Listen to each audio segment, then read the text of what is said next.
Ya, KPK selalu berdiri bersama dengan rakyat dan pemerintah dalam hal upaya pemberantasan korupsi.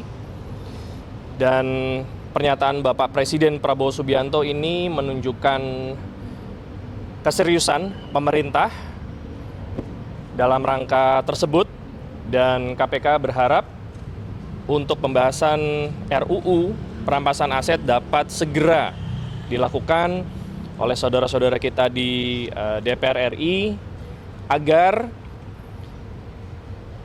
bila mana ini menjadi undang-undang dapat digunakan secara efektif dalam rangka aset recovery yang tujuan akhirnya adalah untuk kesejahteraan masyarakat Indonesia.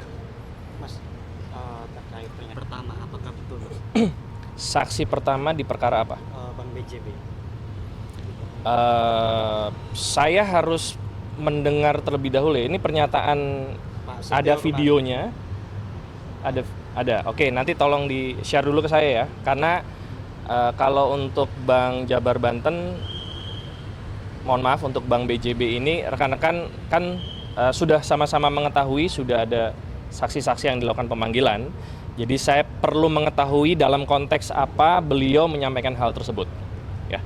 Mas, Ya. soal di jajaran direksi di BUMN itu bukan lagi penyelenggara negara. Nah, bagaimana itu KPK, apakah masih bisa mengusut kasus korupsi di BUMN? Ya, KPK ini kan pelaksana undang-undang. Ya, aturan yang ada tentu harus dijalankan. Penegakan hukum tidak boleh keluar dari aturan hukum. Tentunya dengan adanya aturan yang baru, perlu ada kajian, baik itu dari Biro Hukum maupun dari Kedeputian Penindakan, untuk melihat sampai sejauh mana aturan ini akan berdampak terhadap penegakan hukum yang bisa dilakukan di KPK. Saya pikir itu. Nah, kalau misalnya direksinya itu misalnya berpotensi atau tersandung dan berpotensi bakal jadi tersangka, itu gimana nanti proses pengusutan kasus? Ya, saya pikir kita lihat nanti redaksi undang-undangnya seperti apa. Kalau memang saat ini bukan merupakan penyelenggara negara yang bisa ditangani oleh KPK, ya tentu KPK tidak bisa menangani.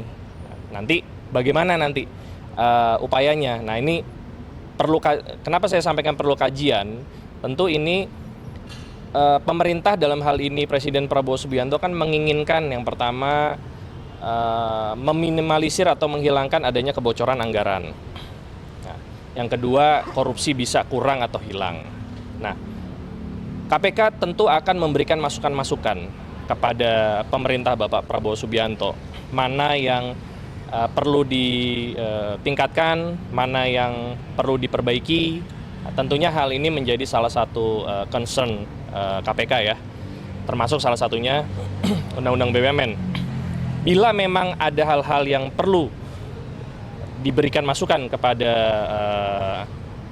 pemerintah, tentunya KPK akan senantiasa memberikan masukan itu. Itu kan kerugian negaranya di 1 triliun ya Mas. Ya. Sedangkan kalau dihitung IIM itu nggak sampai segitu tuh di perusahaannya. Berarti tersangkanya nambah atau bakal bertambah sih Mas? Sampai dengan saat ini saya belum terupdate adanya penambahan tersangka ya. Tersangka baik itu perorangan maupun korporasi. Jadi masih sesuai dengan apa yang rekan-rekan ketahui.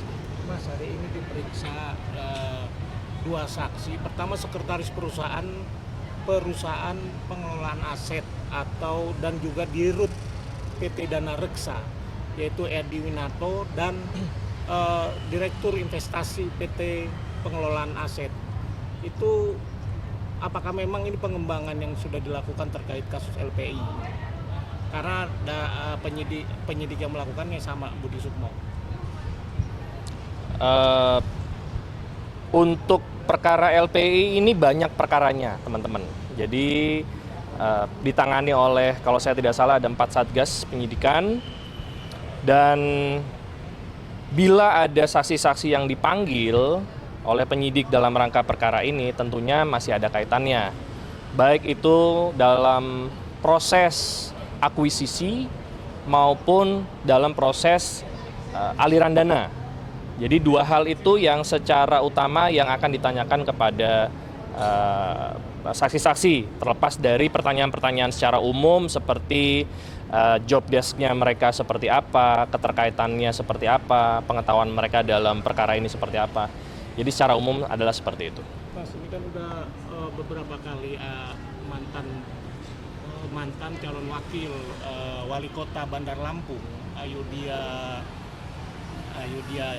dan satu lagi Ahmad Yahya itu diperiksa terkait kasus pengadaan lahan di tol Trans Sumatera. Ini sebenarnya apakah memang udah ada dugaan keterlibatan seorang mantan wakil wali kota Bandar Lampung dalam kasus pengadaan lahan di Bakauni itu, Mas?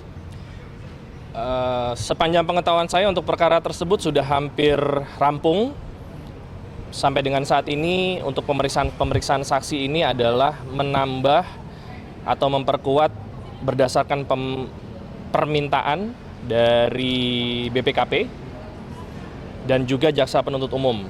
Nah, kembali lagi ada keterkaitan atau tidak, semua saksi yang dipanggil ke KPK maupun di tempat-tempat lain, dalam hal ini mungkin ada di Polda maupun di BPKP, maupun tempat-tempat lain yang digunakan oleh penyidik untuk memeriksa saksi, pasti ada hal yang perlu dikonfirmasi, baik itu keterangan saksi yang lain yang perlu dikonfirmasi kepada saksi tersebut maupun alat bukti mulai dari surat, dokumen maupun petunjuk lainnya seperti barang bukti elektronik maupun hal-hal lainnya. Pasti ada kaitannya. Namun kaitannya seperti apa itu masih menjadi materi penyidikan yang belum bisa dibuka saat ini. Mas, kalau hari ini diperiksa staf ahli menteri bidang perdagangan dan hubungan internasional itu staf ahlinya Amran ini diperiksa terkait yang mana ya? Apa ada di jadwal riksa? Dulu. Ada di jadwal riksa yang di-share ke teman-teman nggak? Kalau di jadwal riksa saya nggak baca, tapi orangnya ada, saya wawancara. Oke, kalau seandainya tidak ada di jalur riksa, kemungkinan besar bisa jadi subjek yang ditanyakan oleh rekan jurnalis tadi bisa datang ke sini dalam rangka kegiatan penyelidikan atau dalam rangka kegiatan lain yang diacarakan oleh direktorat maupun kedeputian yang ada di KPK.